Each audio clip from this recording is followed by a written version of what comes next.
Hello everyone and welcome to another video. Today's video I am drawing and coloring Rin from Blue Exorcist.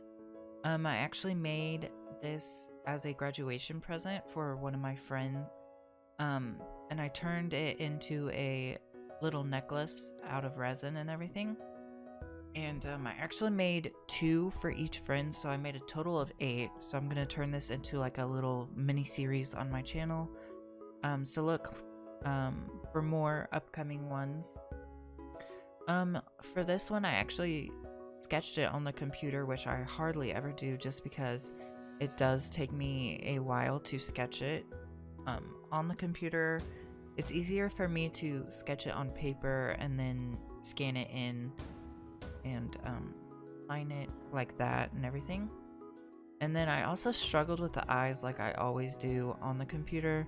And so what I eventually ended up doing was drawing it out on a piece of paper, scanning it in, and then duplicating the eye and flipping it so that the eyes matched perfectly and everything. And again, I'm using Clip Studio Paint. It used to be Manga Studio, but I'm using it for the line tool just because I like how smooth it is and everything. And then what I'll do later on in the video is I'll export the layer that has the line art on it into a Photoshop document, and that's how I get my lines from Clip Studio into Photoshop, and that way I can color in Photoshop just because I haven't really experimented with Clip Studio's coloring aspect.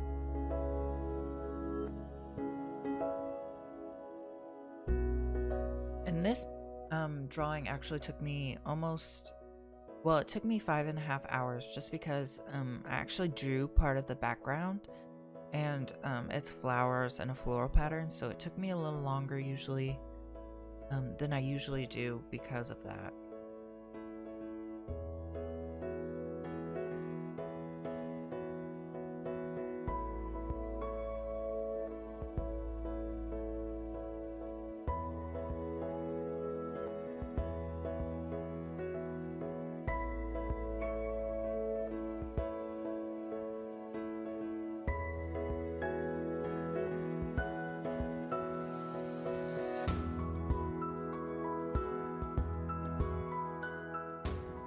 So for this drawing, I actually tried, I think a new, I think it was on this drawing, but I tried to lay down flat colors first and then shade them.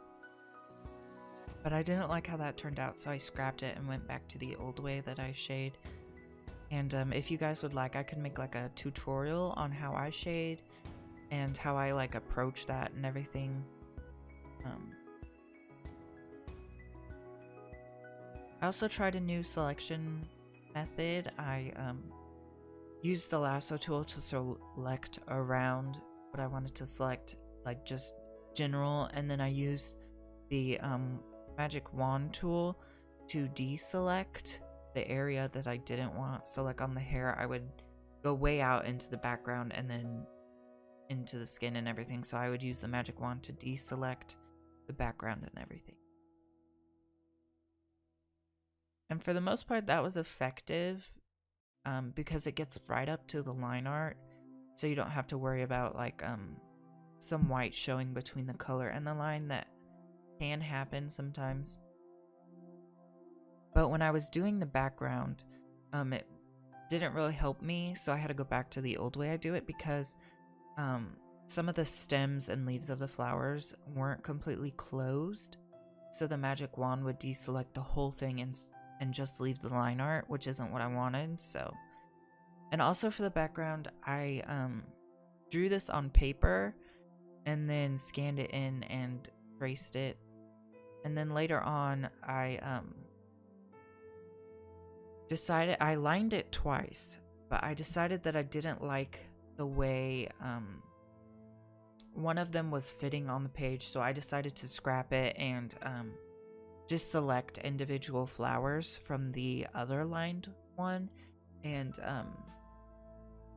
place it where I wanted it, resize it how I wanted it, and that might be a little confusing right now, but later in the video you'll see what I mean by that.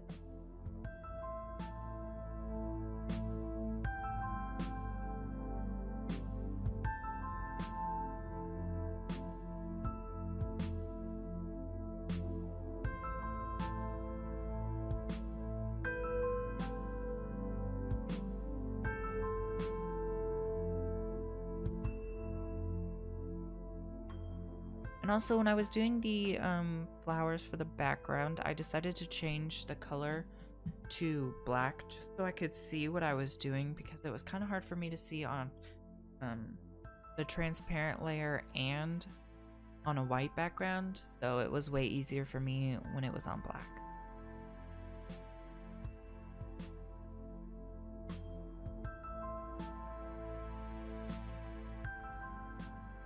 And then coloring these was kind of difficult because I wanted to shade each individual petal kind of like how I usually shade and everything. And so I would select the whole flower, and then I would try I would lay down a flat color, and then I would try shading. And for some of the flowers, when I would shade, the brush would be so big that it would shade the next petal that I didn't want shaded and everything. So eventually I decided to deselect the petal when I was done with it so that it would stay the way I wanted it.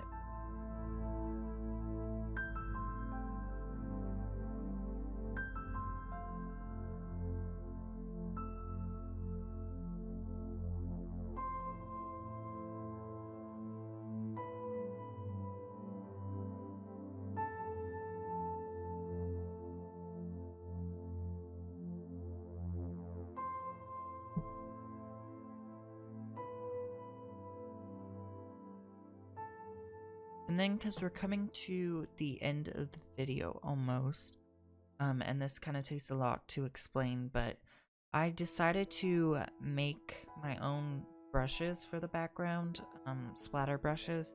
I couldn't really, I was looking on the internet and I couldn't really find any that I liked. So what I did was I splattered black watercolor onto a piece of paper,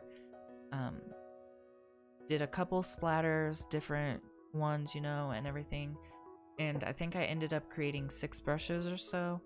And then when they were completely dried, I scanned them into the computer, selected them, kind of darkened the blacks and lightened the grays so it would be more contrast and more of a shape, and then I turned it into a brush, and then I saved all those brushes into a single folder so that I can import them to Photoshop when I need them.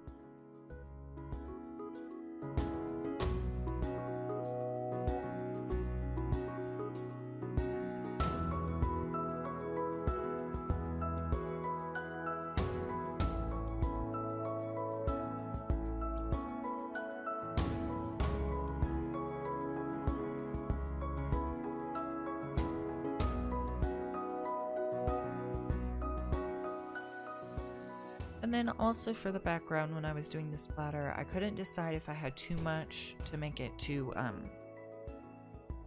busy, you know. And so what I decided to do was turn down the opacity a few percent, just to lighten it. And then I also took the eraser tool with the splatter brush and erased splatters with you know, the splatter brush. So it kind of lightened it and everything, and I think it turned out nice. And I don't think it was too overwhelming like I thought it would. So we're coming to an end of the video, so thanks for watching, and I will see you all in the next video.